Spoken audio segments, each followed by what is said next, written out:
Hi, and welcome to the first webinar of our three-part event series on exploring careers with UX design. My name is Nathan Bowes, a lead student success manager here at FourthRev on our career accelerator programs. And we're going to be talking a little bit today about the King's UX Design Career Accelerator program, but also exploring UX design as a career path and industry, finding a little bit more from the experts. So I'm really pleased to introduce you to our panel for today. Kate Parker, Inez Patel and Kari Peters, who are going to be joining us and talking through a few key questions about what it means to be a UX designer and UX design as a industry. So what I would like to do is start off today by asking a bit of a fun question.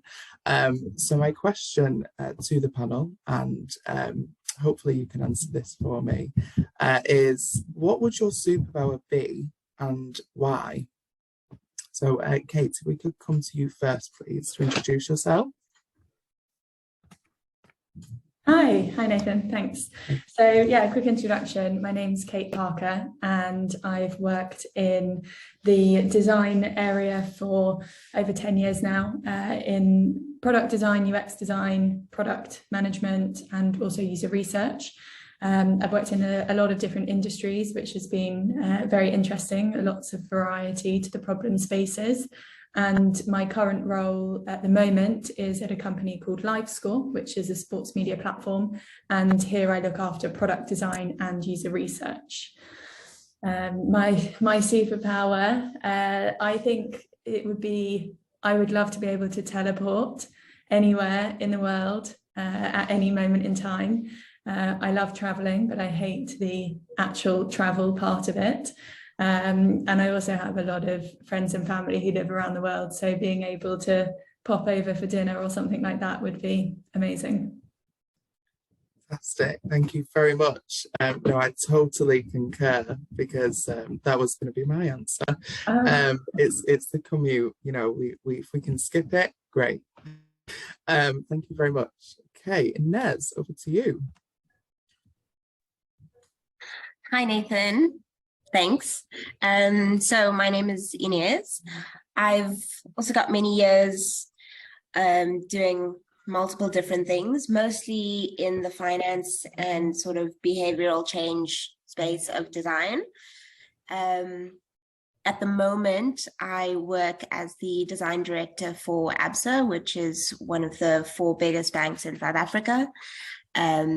As well as I'm also the director of 2 nonprofits here in South Africa, so that both sort of look at how we can empower and support women and girls in the technology industry. And my superpower, if I could have one, would be to read minds, just because my job is usually about like understanding what people are thinking. So then I'd be super, you know, good at my job, which would be great.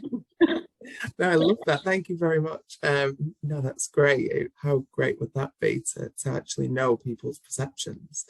Fantastic. Thank you. And finally, over to you, Kari. Thanks so much, Nathan. So my name's Kari Peters. I've been in UX for over 16 years now, in design, in research, in copy and research operations.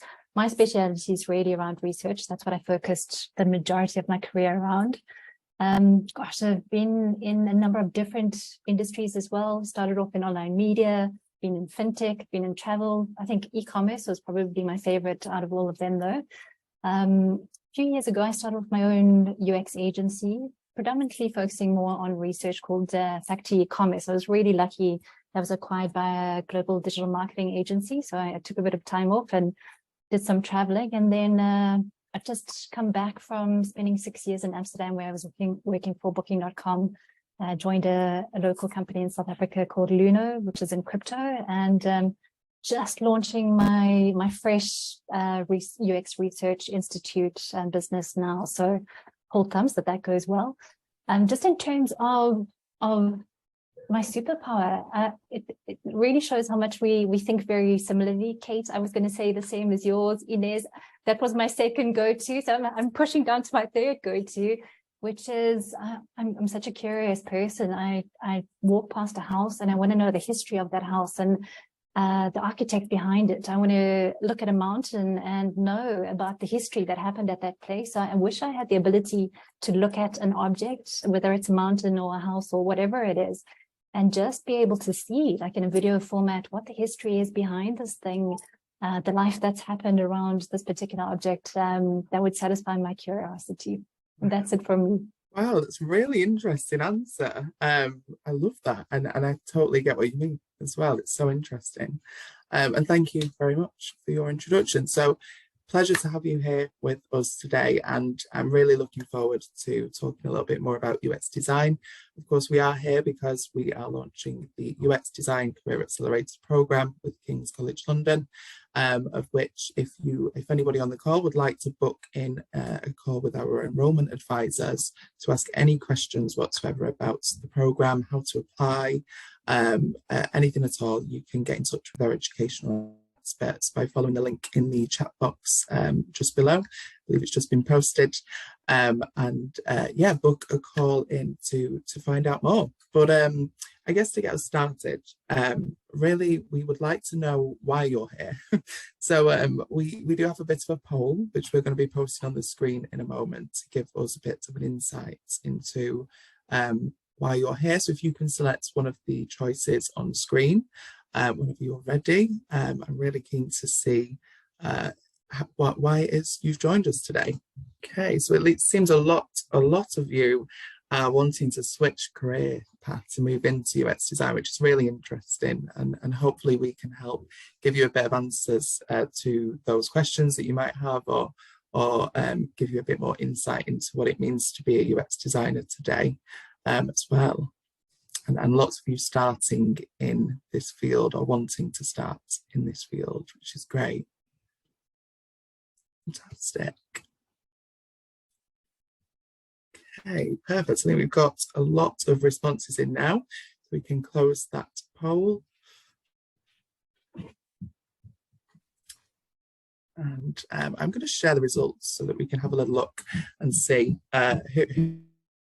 who is with us and why.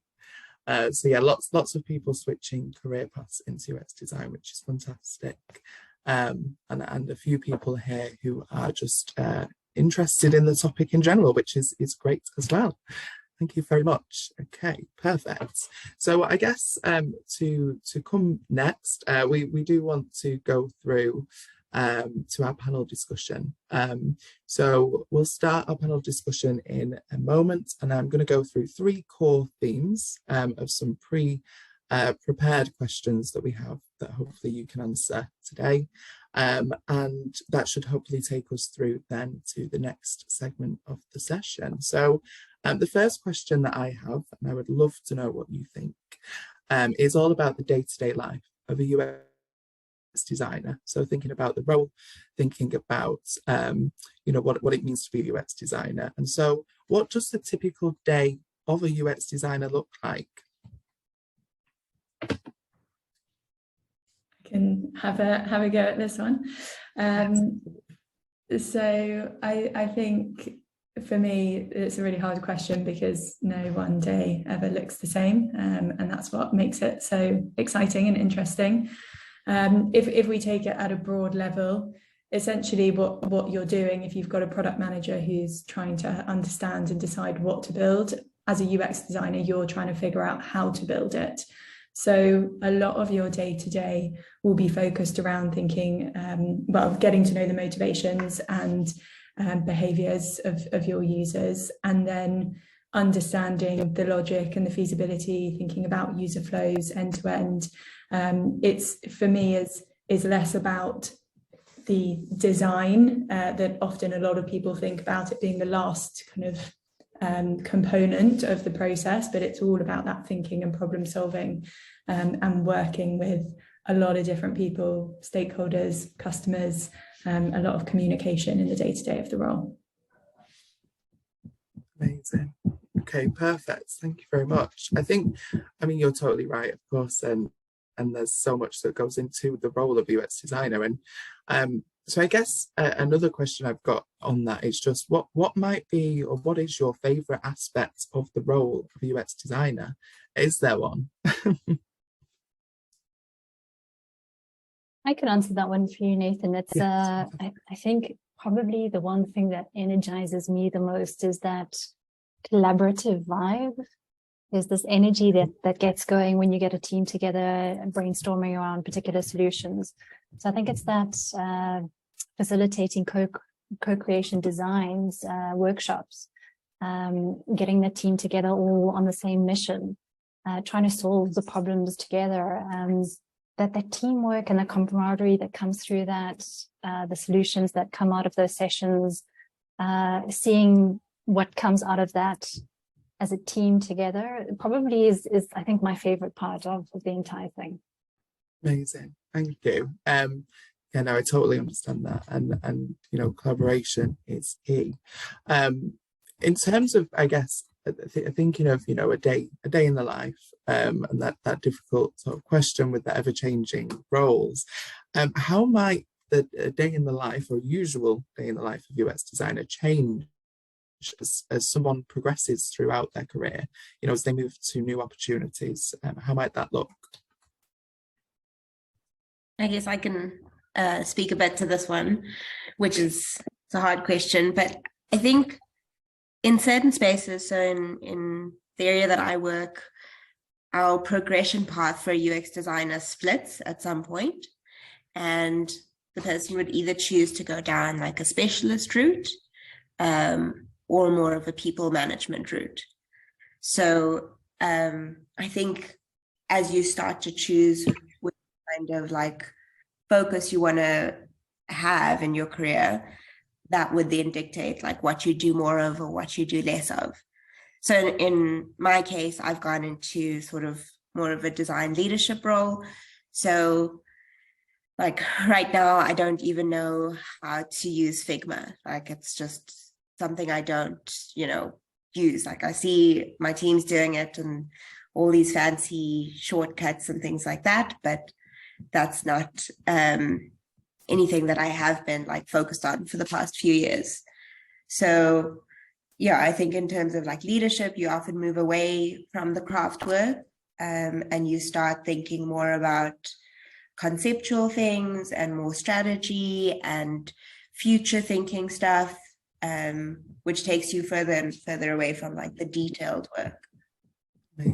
Amazing. So almost specialisms in a sense of, you know, based upon what you, I guess, prefer or are particularly good at, you move in that direction. I think that's quite similar to a lot of different roles, but it's really interesting to hear you explain a bit more about the particulars of the design leadership role and the way you went, I guess. Thank you. I think there's something else really interesting in that around like design leadership, and it's a very similar path that I've taken. But there's also so much space for design leaders, and you don't have to be a manager or in that leadership position, but it's something that I think design has a really great opportunity for individuals to be leaders within a business, because they are at the core of a lot of what we're doing. You know the customers, you know the problems, you know the product. So it's, even if you go down kind of whichever route you go down, it's a very influential role where you have the opportunity to be very influential. Amazing. And I was going to say also, you know, you can choose what parts of design you really like. So if you want to be influential through your research or through a specific skill, that's something you could then specialize in, and that then you'd spend more of your time doing in-depth research or more of your time doing I don't know, copywriting, UX writing or something. Amazing. I guess, so thinking about the skills maybe that you would need to be a UX designer or a successful UX designer, what would you say, first of all, maybe you look for in a new hire? So when you're looking to hire someone into the role, what is it you look for mostly? Personally, from my side, I'm looking a lot at attitude. The skills can be there. You can learn how to design, and you can learn the processes, the frameworks, the toolkit. But for me, it's all around, a lot is around storytelling and also curiosity and that desire to find out more and to think differently. So a lot of the time when I'm recruiting, it's around that attitudinal side of things, because I think with the right attitude, you can also learn anything from other people around you. I don't know about you guys. I'd love to add to that. I think besides the skill set, and I very much agree with you, Kate, in terms of being able to learn the majority of what you actually end up doing. The things that I look for in those hiring interviews is really around a growth mindset, how passionate someone is about learning, about bettering themselves in their craft, about becoming a better leader, about learning more about the strategy side of UX design. Do they want to become the best at their craft? Do they want to become the best leader? And then ultimately with that, and this is a really important aspect at Booking.com, if you want to be successful at Booking.com as a UX designer, you really need to be able to take on feedback very, very well. Might be a Dutch thing, I'm not sure. It was quite a different aspect that I learned about when I joined Booking. Being able to give feedback effectively so that you can help your peers get better at what they do on a daily basis. Actively looking for feedback from others, not only on a sort of at the end of a cycle, but really on a daily basis, to be able to make sure that you're getting reviewed by your peers, that you're able to improve incrementally as you go down your career. I think probably so those two things around feedback and that growth mindset stands out as someone I definitely want to hire.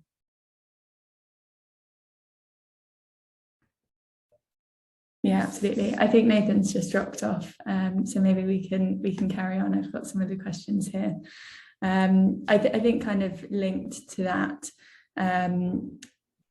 there's and maybe it's similar, but what do you guys think are the skills which tend to be most in demand in the UX field? I think maybe that is slightly different to what we're looking for when we hire.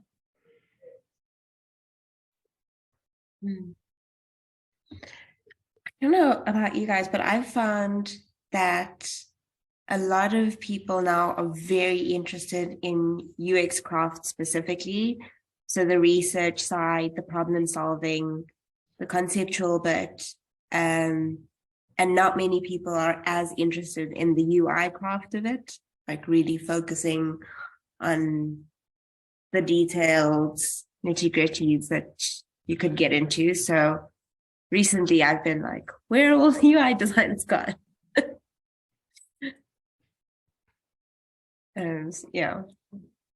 Have you also noticed sort of a lot more demand, and I think it depends on the company as well, and the size of the company, but A/B testing as well, the ability to be able to run A/B tests successfully, along with, and I agree with you, Inez, I think the UX research part's really crucial. Yeah, absolutely. I think I'm seeing a lot of people come through. I actually see a lot more of the UI skill set coming through, so on the other side, and then which is a very, very valuable skill to have. Obviously, it can be combined in a single role, or it could be separated out.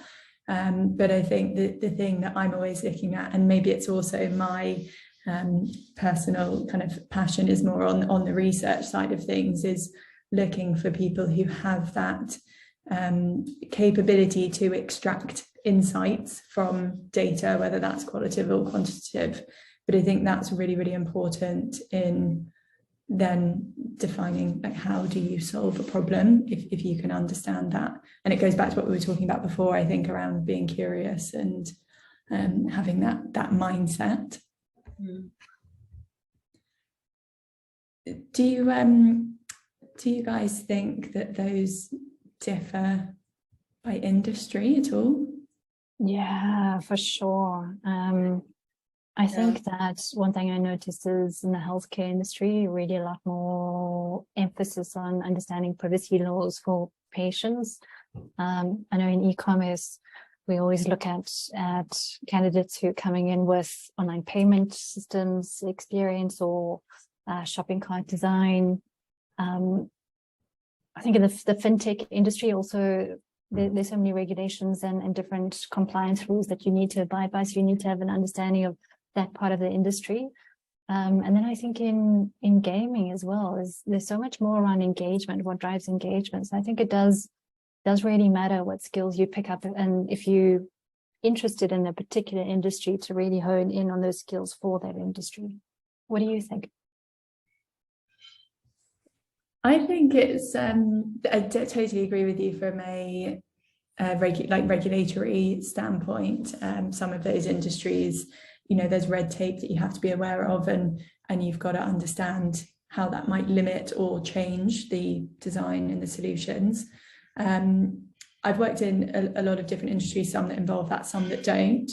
I think for me, the core of it comes down to understanding your user and your customer. And if you can understand that across different industries, and you have the toolkit, you have the skills, then I think it's quite adaptable. Of course, the exception of really sort of niche areas where actually it's very beneficial to know a little bit more and as you say, hone in on that industry or that experience.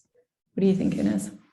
Yeah, I think it's interesting. It talks about, there's a thing called with like the T structure. I'm not going to use the words correctly, but there's that model of like, are you a designer who's very generalist? So you've got a broad set of skills where you lightly touch on each thing, versus a designer who hones in on one thing and then has like in-depth knowledge of UX and healthcare or UX and finance or whichever. I think both are viable choices. So it's probably just around what drives you more. I think a good team would have like a mixture of somebody who can say, yeah, generally we're doing the right things, and then people to hone in on the specific elements. Oh, Kari, you're on mute. Thanks, Kate. So I'm really curious to ask both of you, because one thing I found is the smaller the company I was, the smaller the company was that I worked at, the broader your skill set needed to be, and sort of more general knowledge really did help, and you could apply that anywhere. And then by the time I think I got to booking, I think coming from South Africa, where the UX community in any company is really, really tiny, if not you're a person of one, to join such a big company.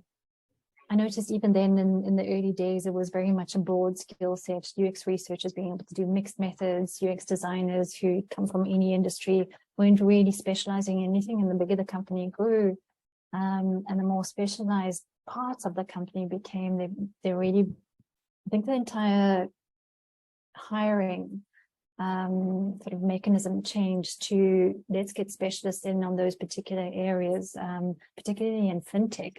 So I'm wondering if in your experiences between the companies that you worked in, if there's been a difference in what each company's been looking for.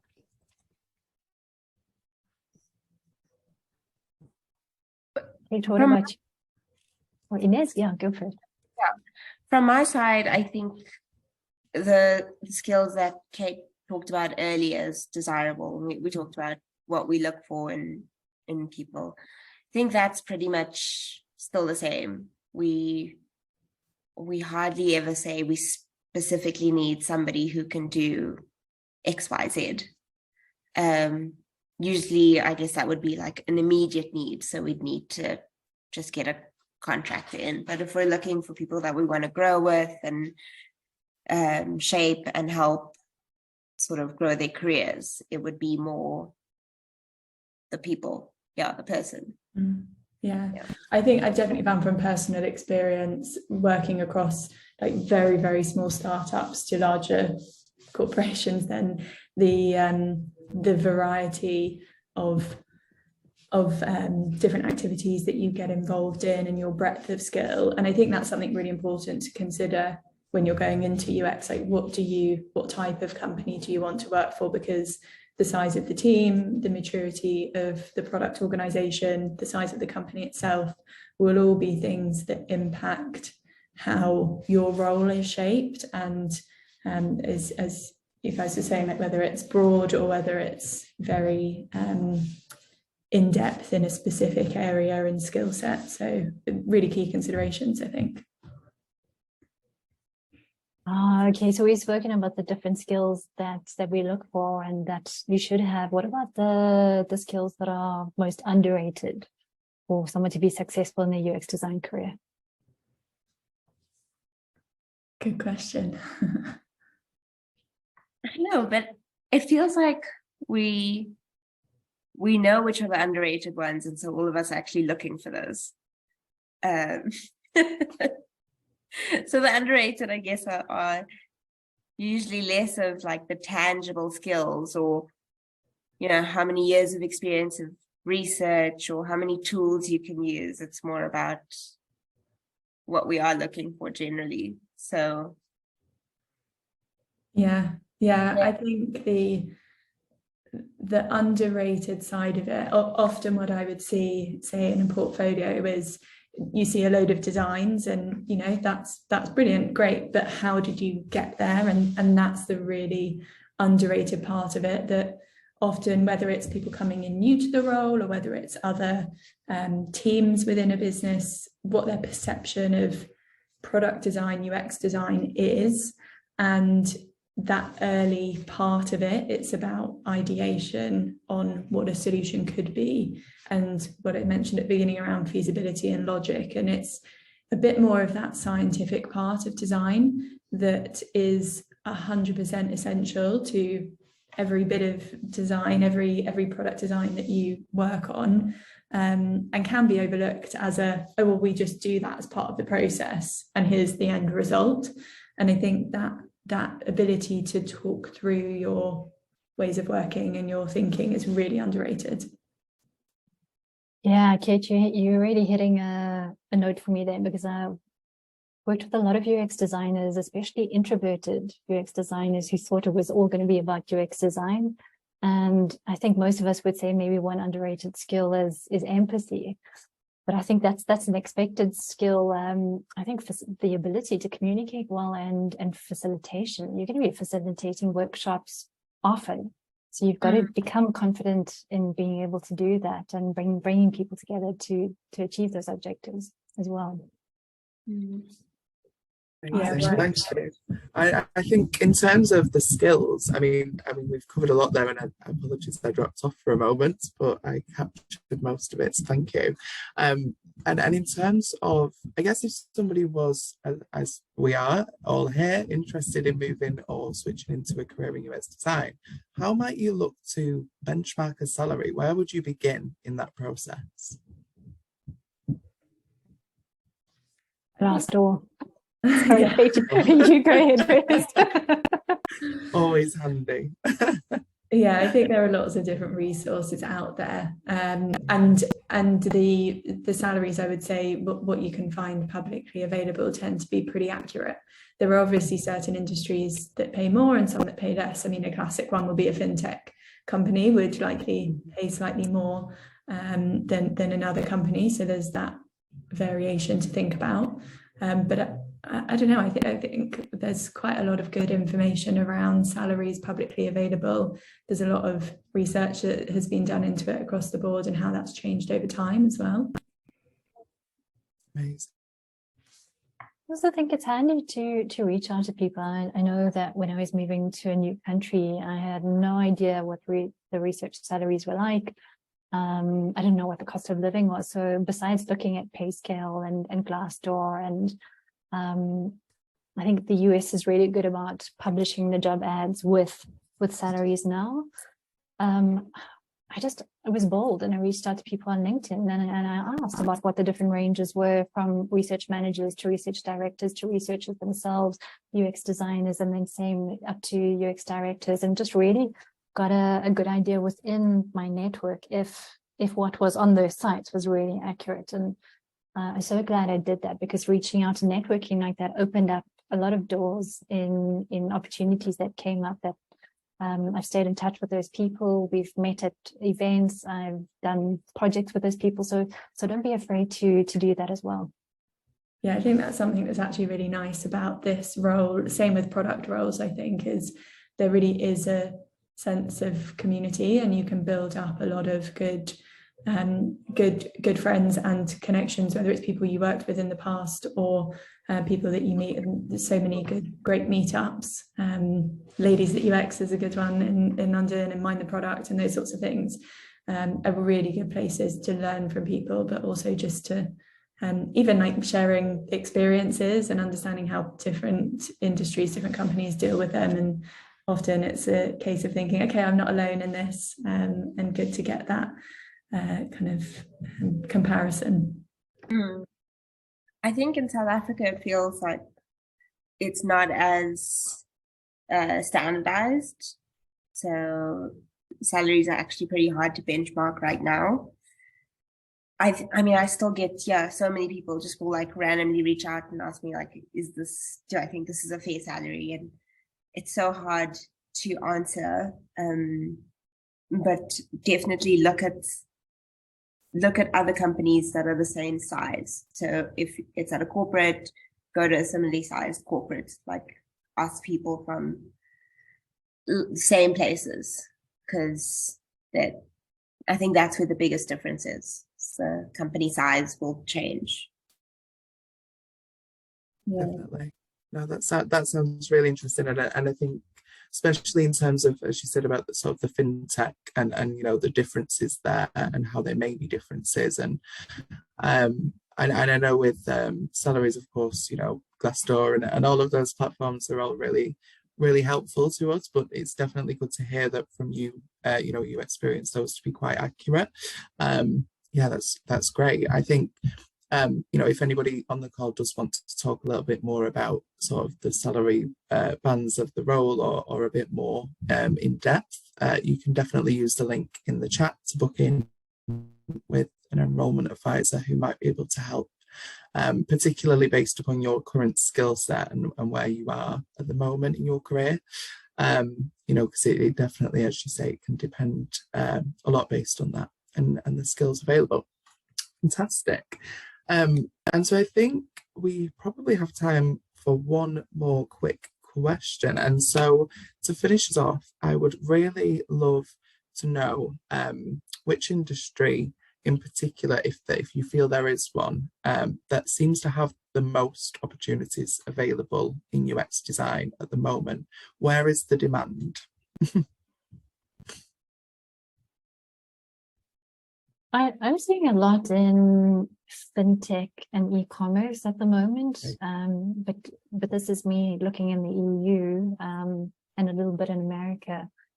So just bear in mind that there have also been a lot of layoffs recently, but beyond all of that doom and gloom, I've just been on LinkedIn this morning to check what kind of jobs are available. I see Booking in Amsterdam is hiring UX designers. The UX design roles being advertised everywhere across the EU, so there's definitely no shortage. Yeah, I think I would second that. There's a lot going on. UX has been a buzzword for a number of years now and continues to be for a lot of companies. There's more mature companies when it comes to product and design thinking who have established teams, and you know, even in some instances you're seeing CXOs, chief experience officers starting to appear, but then you've got loads of other companies where actually these roles are all just appearing. People are starting to form these teams, so it really is a discipline that offers entry level, like at all different aspects of a company maturity across different industries. I think anything that, you know, naturally is a digital product is really exciting, and I think there's a lot to think about between if you go for full digital product versus a mix of, say, for example, e-commerce. There is a physical product as well. So it's the interaction of the physical with the digital. And really, there is a load of opportunity. I would say it just depends on which direction you want to take it and where your personal interest or curiosity lies. Fantastic. Thank you very much. Thank you.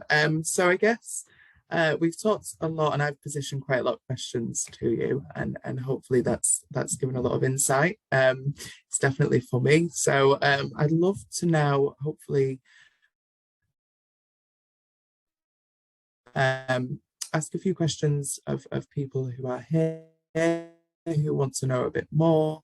So we've got quite a few that have come through throughout the call so far, which is fantastic. And I'm going to start with the first question that's popping up for me, which is, so would somebody with a background including mental health be suitable for a UX role? And do you think that some of those skills are transferable? I can speak in terms of the UX research side of things. Absolutely. And I think it's applicable to UX design as well. We ultimately, someone who comes from a psychological background is going to have a really good understanding of how people work and what motivates them and their behavior. Sort of a deeper empathy and curiosity around it. So absolutely, it's one of the tracks in university or background education that we look for in any application that comes through. So absolutely transferable. I would go for it. Fantastic. Thank you. Perfect. Yeah, I think in terms of sort of the transferable skill, I mean, you know, thinking of those, there are so many transferable skills in, but it's good to know that has hopefully been answered. So I guess in terms of suggestions, so the next question we've got here is, what suggestion would you give for a UX designer to enhance their stakeholder management skills? I have something that I like to use. I hope is my network okay? Because it's okay, cool, great. So I like to think of my stakeholders the way I would about my users. So when I'm sort of meeting new stakeholders in a new business or a new area, I almost create personas of them and understand then, you know, what drives this persona, what frustrates them, what language do they understand, blah, blah, blah.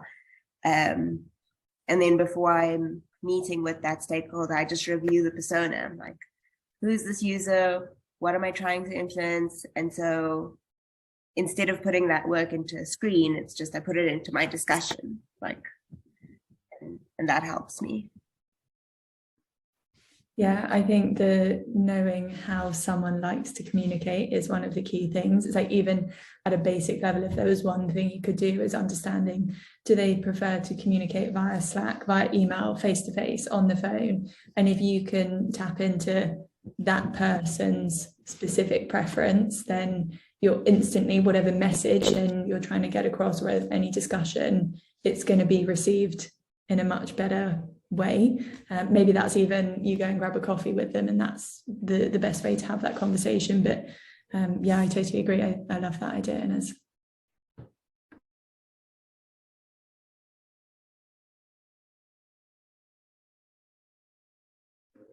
Not sure if we've lost Nathan again. We did, sure. But let's have a look. I think there are some questions here on the chat. Do we start with the most upvoted?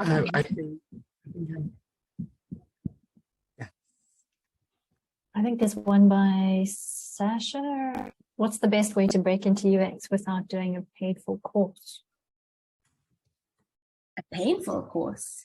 A paid for course. Oh, okay. so free resources. Yeah. I think there's so much content out there on the web, books available that you could read if you had an extraordinary amount of time to do that. I think definitely the paid for courses are the better way to go, just in terms of the mentors you get, the fast track training. They open doors to companies who recognize particular bodies that you learn from. So I'd say fast tracking is definitely the better way to go with a course. But to be honest with you, I think when I first started in my career, I also didn't really have the budget for a course, and I read everything I possibly could, and I joined all of the meetups, and I just learned as much as I could that way until I sort of taught myself how to do it. Eventually, I got one of my companies to pay to put me on some of the courses as well, and that started fast tracking my career a lot more. Mm-hmm. Inez, what do you think? I think I also had a similar thing. Like, I don't have a formal degree that says I can do this job, but now what I've noticed is that it's required by companies that we're hiring people who have a certificate or some proof. So even though personally I don't always believe that you need the paid for course, I think it's going to make it easier, especially because design is getting more formalized now. It's more competitive now. So I do think the paid for and the certificates and the recognition you get from that would make a difference, like if you're trying to get your job. Yeah, I agree. I think whilst you wouldn't get the skill set necessarily from this, but there's, I think, something to be said for having a mentor and finding someone who works in the industry already to then guide you, and that can be a free relationship that's created over time.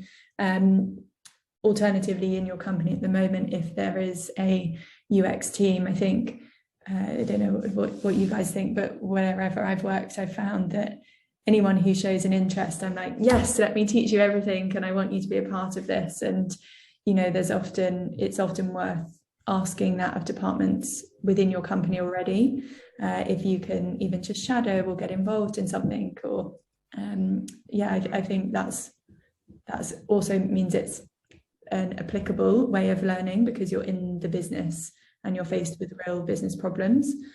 So I think that could be really good as well. But I would agree. I think a course is a relevant course means you're going to develop the range of skill set that, if you're transitioning into a new role, is probably quite essential to prove that you can apply all these different tools.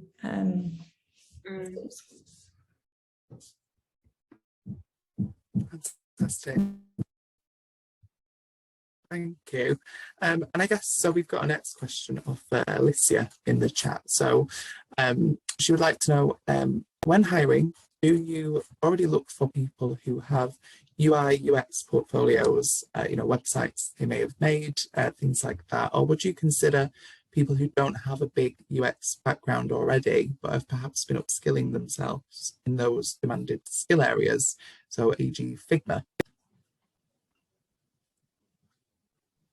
It depends what level we're hiring for. So if we're looking for someone like an intern or a junior, we're not looking for someone who already has a big portfolio or experience. We're prepared to train someone on the job. So it really does come down. It comes down to what your hiring goals are and what your budget is. So I'd say there are those opportunities in the intern and junior roles. I think if you're looking at more core or senior level roles, you need someone with experience and you need someone with that portfolio. You'll often find that a lot of the roles will require you to complete a task as well, which, if you don't have a large portfolio, is a really good way of showcasing your capabilities and your way of thinking. So you could always try and push for that. If you feel you don't have as much to showcase, then even requesting that, I'm sure, would be an interesting route.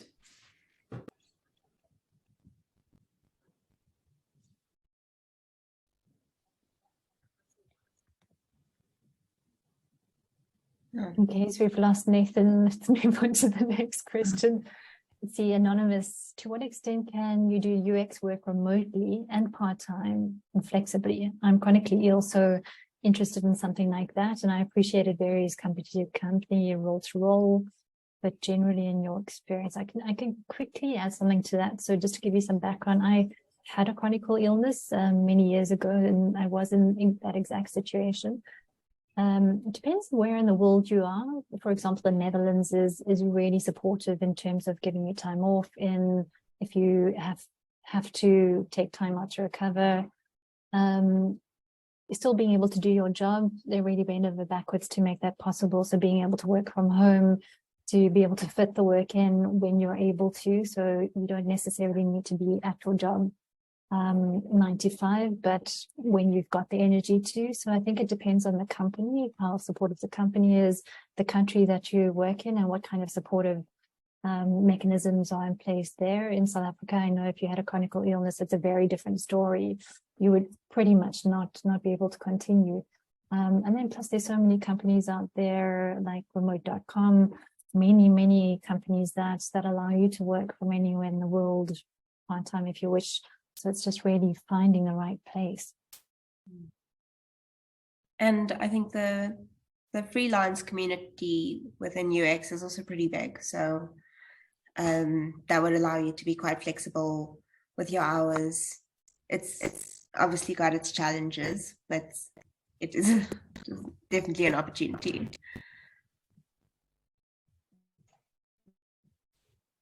Okay, thank you, Inez. Can we move on to the next question? So what has changed in the UX industry ever since the introduction of ChatGPT? Would you see AI as a facilitation tool in UX?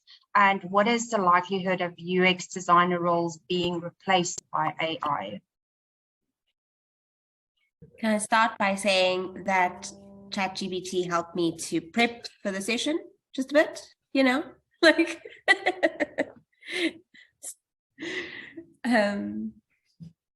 yeah, I think any job could be replaced by AI. Like the news is always saying that, people are always saying that. I don't think that will happen for a long time.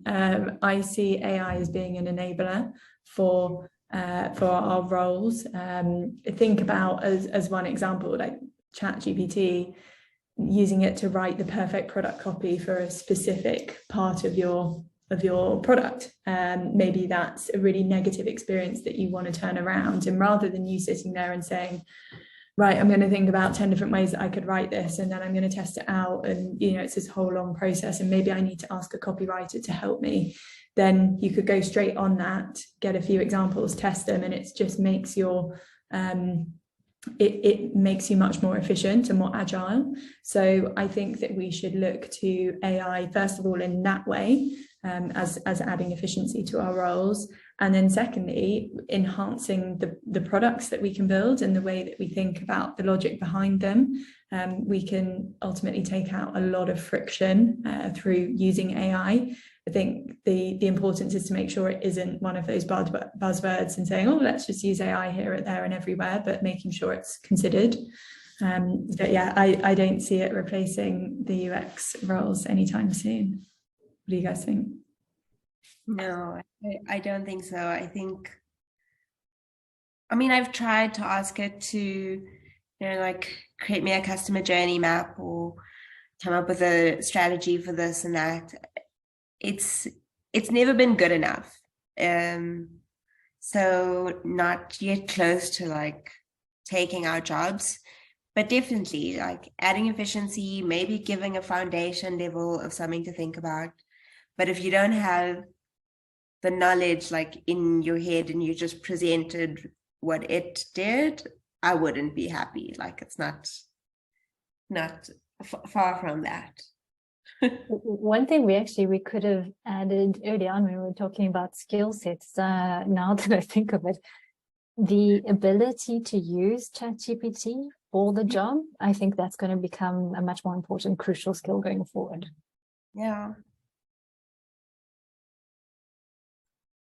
Okay, do you want to read out the next question? I think I'm back now. My internet's finished having a wobble today. So No, that's perfect. I did catch the end of that too, so thank you very much. The next question that I can see here is more to do with approaching an interview. So particularly a UX researcher role, and how might you approach an interview for that? Okay. So the first thing I always do is really do research on the panel who will be interviewing me, and try and get those points of similarity that I can speak to from that person. Sometimes I reach out to other team members who work with that hiring group, just to find out more about them and what the company is potentially looking for in a candidate. That helps me focus the interview a lot more. And then in terms of when I'm the person who's actually conducting that interview, I would say your approach around a UX research interview there's always going to be a business case that you'll need to present. So the company will give you some kind of assessment to be able to determine how do you think through a problem and what steps would you take. One thing I found was really useful at Booking.com is we were incredibly ruthless about you looking for your ability to explain step by step. You would start off with thinking about the problem, asking for all of the data from the product managers, chatting to the success team to collect data. So pretty much going through step by step. I would start here, then the next thing I would do is this, then the next thing I would do is that, and then go into a little bit of detail around that. If you've decided to recruit participants in a certain target market, how many I would recruit, what kind of target market I'm looking for. So it's a really structured thought process, and being able to explain something from end to end is, I think, one of the crucial things. The other thing is that we'll probably ask you to present a project that you've worked on recently. If you have worked on a recent project. If you haven't, then it's not the end of the world. If you're coming in at a more junior role, then you'll pretty much rely on how you explain your way through that business case. And don't be afraid to say, I don't know. But I would make an assumption that if this was the case, then I would do that. And then sense check through the interview if you're actually giving the answers that the person's looking for, if you may have misunderstood. One of the things that we always look for with UX researchers coming out of junior and core levels without that experience, what is your ability to ask, am I on the right track? Are you looking for something else? Because you're going to be going into research interviews with customers, and you need to be able to interview those customers really effectively, be able to ask the right questions, draw information out of that person. So in the interview process, we're looking for those skills as well. Yeah, absolutely. Absolutely. I think we've just had a really interesting question come in while you were talking about how could you describe the overview of UX design, and what are the different disciplines and subgroups of what makes up UX design? A bit of a complex one there. Well, I guess so if we think about UX design as the overall umbrella, there are the different sort of specialties that fit in beneath. And I'm sure we could all just list them out, but it would be like UI design, research, I think. Yeah, I think there's I would add like interaction design. You could add animation into that. There's such a huge range. Product copy. Did you say product copy already? Yeah. UX writing. Yeah. Yeah. I think then there's even like whether it could become its own. It often does become its own separate discipline, but it's around like design ops as well. For larger companies, which is a really interesting area to explore, I would say. Definitely. Thank you. And I think we may have time just for one quick final question. And so Kari would like to know, what is the difference between product design and UX design? My view, I think there's often changes between people. UX I see as part of product design. So as a product designer, and often you'll see a load of job roles will be for product designers. Specifically in my team at the moment, we have product designers. So think about that as being a little bit more end-to-end. We spoke a bit around the depth versus breadth. So as a product designer, the expectation is you would have more breadth across different skill sets within design, rather than a UX designer, you would have a very deep skill set. So in product design, you're doing UX, you're working really closely with researchers, you're also going through to UI. In a lot of cases, you would be producing that high fidelity design at the end of the day. So think of it as an end-to-end design role.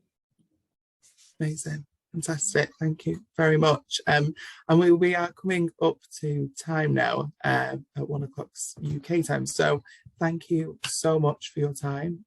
Thank you for everybody who attended and for all of your great questions. I'm sorry we couldn't quite get to all of them, but hopefully you've learned quite a bit from today's session. And just before we go, could I please ask for each of you to share a possible top tip to our attendees on UX and navigating that career? Kate mentioned mine earlier. It was find a mentor, the person who will support you, and that's how I think I've always had a mentor at every phase of my career who sort of helped me get from A to B, and those people are important. Yeah, absolutely agree. I think my top tip would be don't underestimate the power of storytelling.